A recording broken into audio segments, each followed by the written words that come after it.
The surgeon said, after removing the breast, you are cancer-free.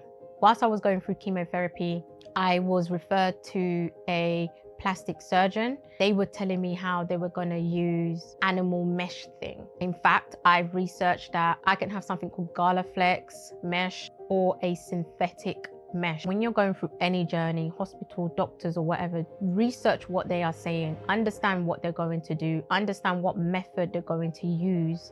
With radiotherapy, I had to practice how to hold my breath for 15 to 20 seconds.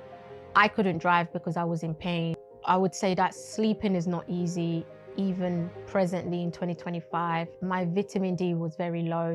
It's very difficult because sometimes people will look at me and think, oh, this person hasn't got a disability, or she's fine, she's getting dressed and she looks all glam. Hi people, welcome back to my YouTube channel, Her Voice, Her Strength. Thank you for tuning in. Okay, so let's recap. So on my last video, I basically had the mastectomy, but before that, I remembered some information and I told you some of that information at the beginning. So I forgot to tell you some information on the last video as well. So I'm going to say it now. So before I had the mastectomy, I decided to cast my breast so I can have a physical statue of how my breasts were. In fact, I was searching on Google, make statue of my breast. I was typing things like that, and then I fell onto breast casting, and then I started to look at reviews, and then I went onto Instagram, pressed breast cast, and then I fell onto someone's page. Before I got to that person's page, I first found a link on Google where they did casting, but it was bronze, gold. It had a really good feel to it, well, imagery wise. However, they were charging an arm and a leg, to be honest. So I was just like, okay, let me find another person. And both people were based in Brighton. So yes, I went all the way to Brighton to have my breast casted, and I got it sprayed, painted pink. As you can see on my YouTube banner, or should I say my YouTube channel art, you will see me holding my breast casts. I was going to bring it, but I thought, no, let me not bring it. I just want it to be safe and I don't want it to break. So yeah, if you look on my YouTube channel art, you will see what I mean about the breast cast. And follow me on Instagram. I've posted the pictures of my breast cast on my Instagram. And also subscribe to my WordPress. I have started to write again on my WordPress so that any information I have forgotten to say on the video, I have a written format. So my WordPress is Letters from Andrea, but there's a link on my YouTube channel for you to click and subscribe to my blog as well. I would really appreciate if you did, and share with others. So let's get into this video. Right, so what happened next? Next, I had to have follow-up appointments and what the news was. But I forgot to mention how long I stayed at the hospital after the mastectomy. I stayed at the hospital for 3 days. Then I went home. My friend came to pick me up and dropped me home.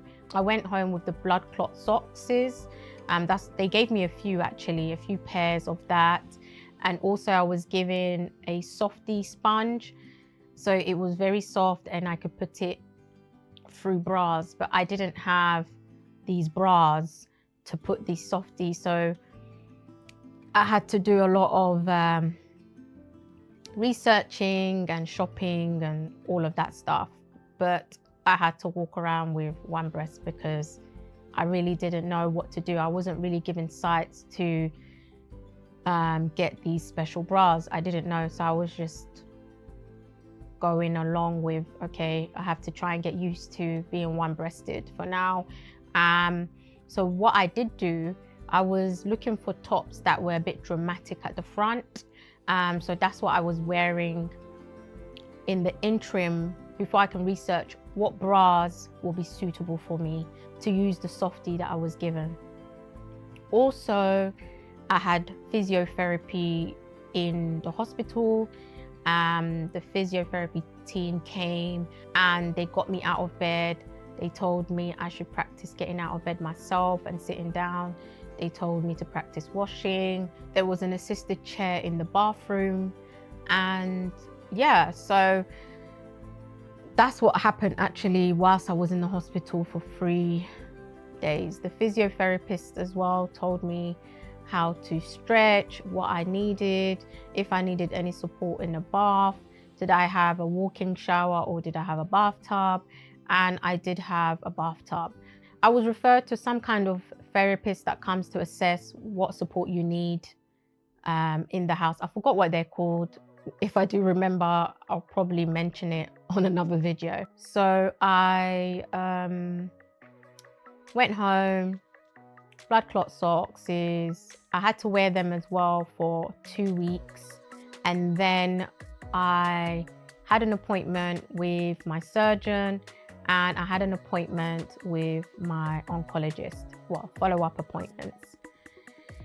So I saw my surgeon first, and the trauma of going to my appointment, not the trauma, but I had this big shame factor, like, oh my goodness, there's no clothes I can wear that I can hide me not having one breast, basically. I tried to wear a big type of dress that can hide that, but that didn't do much. And funny enough, September 2023 was really warm. It was so weird. But anyway, I had to just go to the hospital like that. I went to the hospital and I waited for my consultation, and basically the surgeon said, yeah, after removing the breast, you are cancer-free. So in September 2023, I was declared cancer-free. So we thank God. And then after that, I went back to my oncologist.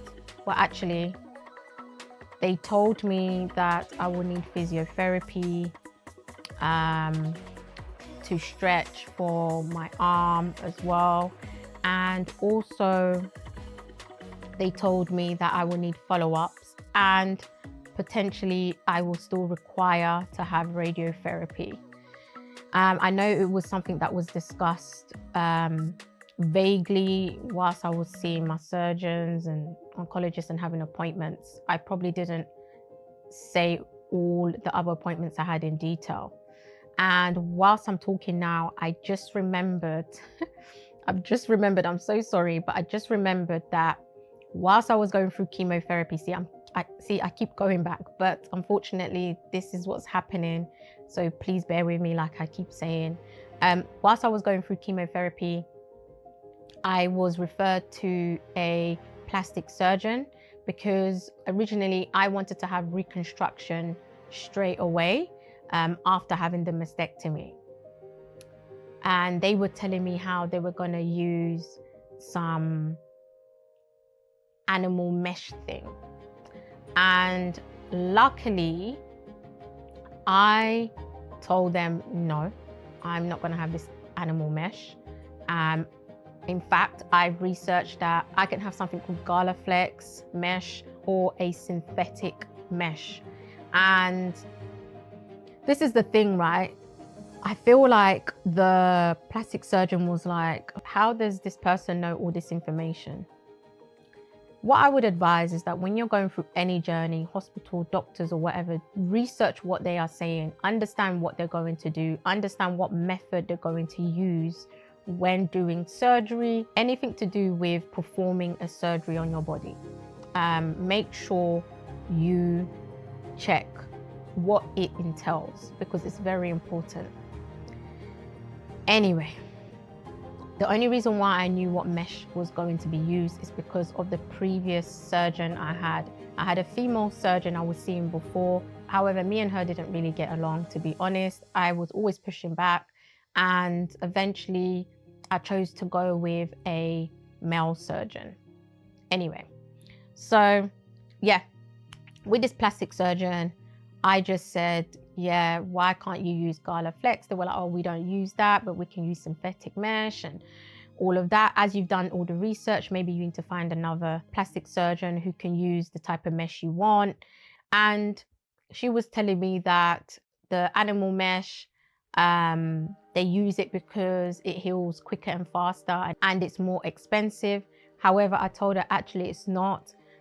Gala Flex is more expensive than the animal mesh. So I did research on how much each mesh will be, price and everything, whether in American dollars and UK pounds.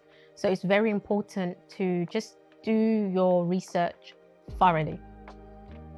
Anyway, how did that appointment end with the plastic surgeon? It was like, okay, think about it and basically speak to my surgeon.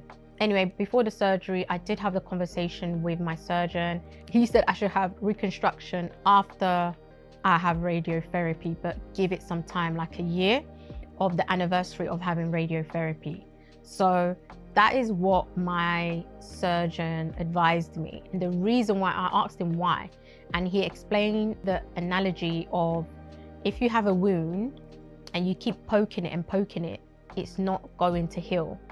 So that's the analogy he gave. And he said that the more you poke it, the more you're prone to have infections. So going through chemotherapy and going through pain, I didn't want to have more pain and experience infection, because I decided to do reconstruction straight away. So anything that I can avoid more severe and aggressive pain, I was like, fine.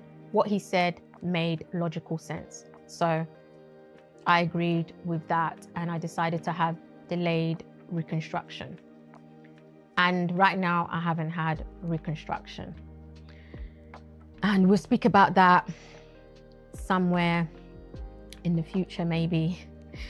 But anyway, so I'm gonna go back with the appointment with my oncologist. When I went to go and see my oncologist in September as well, he said, okay, he doesn't think that I need to continue with Zoladex. However, I need to get back onto the cancer treatment of Herceptin, which will finish in 2024 May. And also he said, yes, I will require radiotherapy. And he referred me to a radiologist. It was a woman. And the radiologist wanted to start the session maybe like mid-October. And I said to her, how long can I delay having radiotherapy? She said, well, near the end of October. Maximum, she said, was, what was it? I think she said 8 weeks or something like that. That's the maximum you can wait. And I said, okay, I'll have the maximum. But I'm guessing, I can't remember if it was 8 weeks. But anyway, that's what it was. And I said to her, well, in October, my birthday's coming up. So to be frank, I don't want to start radiotherapy before that. I will start after that. And before my birthday, I decided to cast my breast again, my one-breasted body. So I decided to do another breast cast. So yeah, I have 2 breast casts, one with both breasts and one with one breast. So I got that done. And also I did a photo shoot of myself with the mastectomy before starting radiotherapy. Also, when I finished chemotherapy, I did a photo shoot after that as well. I was a bit weak then, but I tried my best. I smiled and I wore a pink dress because pink is my favorite color actually. Anyway, so yeah, I did a photo shoot after chemotherapy. I did a photo shoot after the mastectomy and my follow-ups, and then celebrated my birthday. And I went to the Shard again. It feels like, yeah, it was just, the Shard was just the main place to go and have my birthday celebration during that season. Anyway, after my birthday, radiotherapy started. Radiotherapy was for 3 weeks and it was every single day. It started at the end of October and finished mid-November 2023. However, the reason for radiotherapy, they said, was to zap the area to prevent cancer coming back, all that stuff. But with radiotherapy, I had to practice how to hold my breath for 15 to 20 seconds, because during the sessions, they would tell me when to hold my breath and when to exhale. When I held my breath, that's when they would zap the area. The reason for this, they said, it was to protect my ribs on my chest. They would zap in the left area where they removed the breast, of course. And yeah, I had to do that every single day. That was very difficult. I couldn't drive because I was in pain. My friend was driving me, another friend was driving me to the hospital every single day. Thank you. And this friend doesn't want to be mentioned, so I'm not going to mention their name. They drove me every single day. My best friend came on my last session for radiotherapy. And after that last session, we went out to eat briefly and quickly. However, she did film how they set up and how radiotherapy was done. Because what I had to do was, well, I laid down on some bed thing. I had to have my arms to my head like this. And yeah, it was just a lot. At that time, I must say, I loved how my hair was growing back. It was growing back like baby hair, soft and wavy. It was really pretty. So anyway, apart from that, yes, radiotherapy was done. What I was doing actually for radiotherapy, I was constantly putting like aloe vera gel before I went to the session, and that was it. But then they gave me this double base cream as well, so I was adding the double base cream and aloe vera gel before and after every single day. The after effects of radiotherapy is the itchiness, and it's you wanting to scratch your skin, because basically it's like they've burnt the area, so the skin starts to scab a bit if you do peel it. But they did give me this sticky kind of patchy thing, I forgot what it's called as well.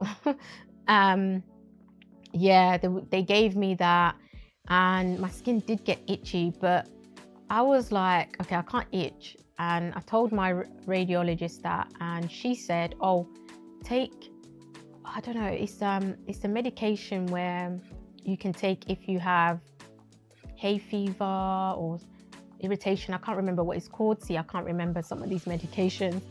And I said, okay, but I didn't go and look for it. I decided to do a natural type of antidote for my skin. And I researched it actually. So what I decided to do is to use coconut oil and vitamin E oil, rub it together and moisturize the left area. That's what I was doing. And I still do that now. I still moisturize my left area with coconut oil and vitamin E oil. So that's how I look after my scar and the side where I've had the mastectomy. So what happened after radiotherapy? Actually, in fact, during radiotherapy, I started physio anyway. So I was having physio, and I was told what type of exercises to have to avoid cording. Cording is where you get, I don't know, I'm just paraphrasing or I'm just explaining what I understood. Cording is where someone can get knots across the arm. And basically when I was going to my sessions for physiotherapy, my arm was being massaged so the cording could go. I was given a couple of arm exercises, what to do. And also I was given a band to stretch and also to just do certain exercises. So currently I'm still going for physiotherapy, but I'm not going as much. I was going in 2023 and at the beginning of 2024. Whoever's watching this video and is going through the same thing, I do strongly recommend that you do the exercises that you've been given. It's important and imperative for your arm. There's an exercise that was given to me to do on my bed, which I still do now, where I have to put my leg over and twist and turn. I still do that. And, you know, I still stretch, not as much how I used to, but I do it. I still stretch. It's just part of my routine, because sometimes my chest gets tight, I get cramps.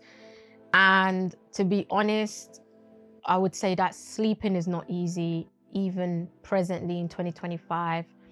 I wake up like every 2 to 3 hours. I have some type of broken sleep, and it's very difficult because I'm just tired when I wake up, and I'm still dealing with like fatigue. And the medication that I was given, which I started after radiotherapy. So as soon as I finished radiotherapy, I was prescribed to have tamoxifen, which I have to take for 5 years. So currently I've done a 1.5 years of tamoxifen. Yeah, I still got years to go, to be honest. There is side effects for tamoxifen. I just prayed over it and I said it will not be my portion in Jesus' name. So anyway, I continued with Herceptin. I continued with physiotherapy, and I continued to check obviously my body, how my body is functioning. But also I noticed that when I finished radiotherapy and I started to take tamoxifen, I started to realize that my hands, both hands and feet, was getting numb. When I would wake up, it would wake me up even more, and my ankles would hurt and my toes, my bones just felt painful. So I told my oncologist. Then my oncologist referred me to a rheumatologist. A rheumatologist deals with the bones and etc.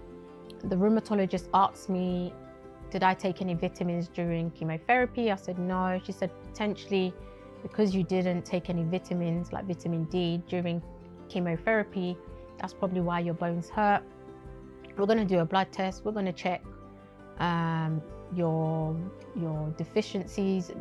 She did a lot of tests, and my vitamin D was very low. So she prescribed me with 20,000 units of vitamin D. I think I had to take 1 or 2 a day. I can't remember. It was a high dose I had to take.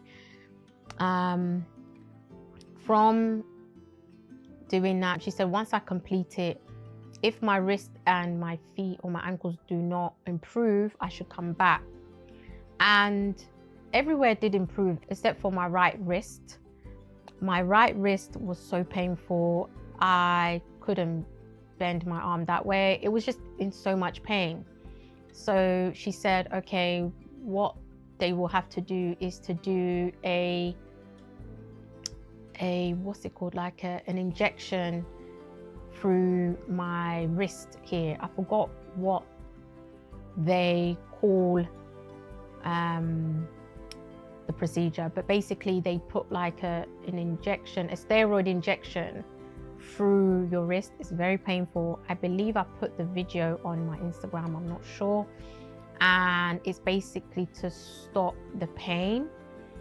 So I was referred for that. I had that procedure because the pain was too much, and she told me I had to wear a some type of hand wrist support thing. I forgot what that's called as well. But yeah, I had one. I bought one and I had that to support my hand after the procedure.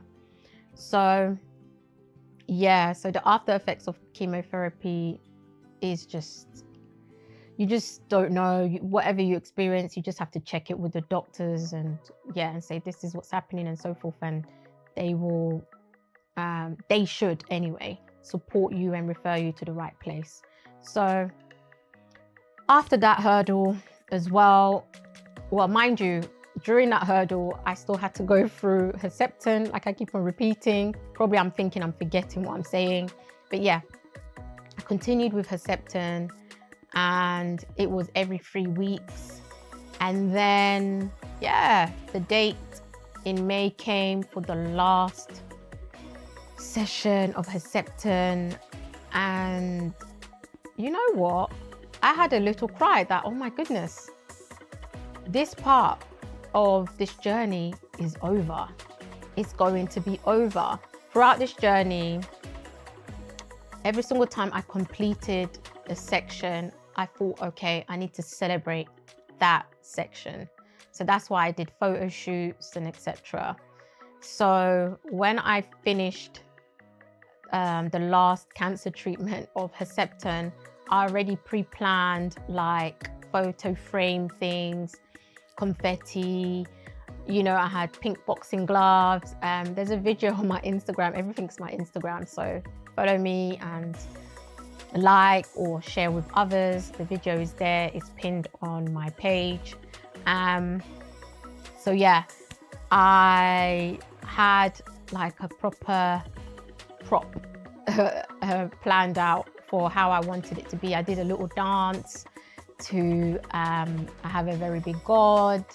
That's how I ended the last cancer treatment.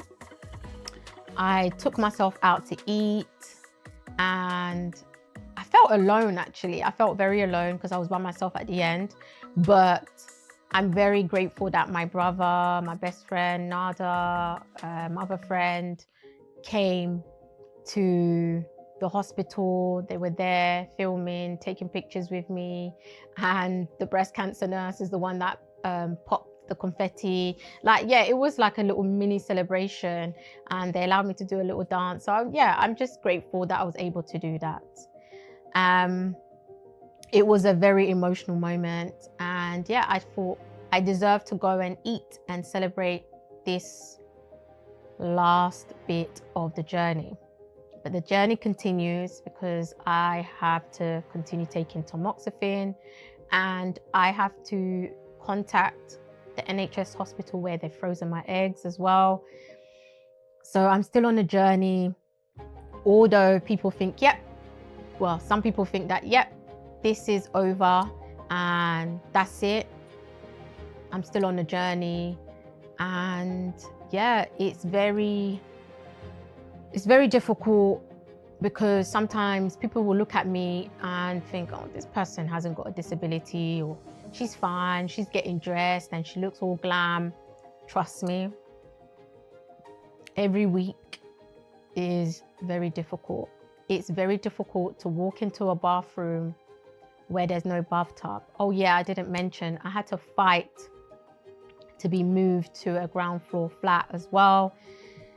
Yeah, that was acquired eventually as well in my journey, which took place last year, 2024, actually a month after I finished my last cancer treatment. So I feel like I've kind of whizzed through the journey of chemotherapy and everything like that, the emotions and what I did and so forth. The reason why is because I just wanted to give you, my viewers, and anyone out there going through this journey, what to kind of expect and how I felt and how I feel now. And how I feel now, yeah, I still feel sad, I still cry, I still pray, I still ask God why, all of that. I'm not going to pretend. I ask God why every single day.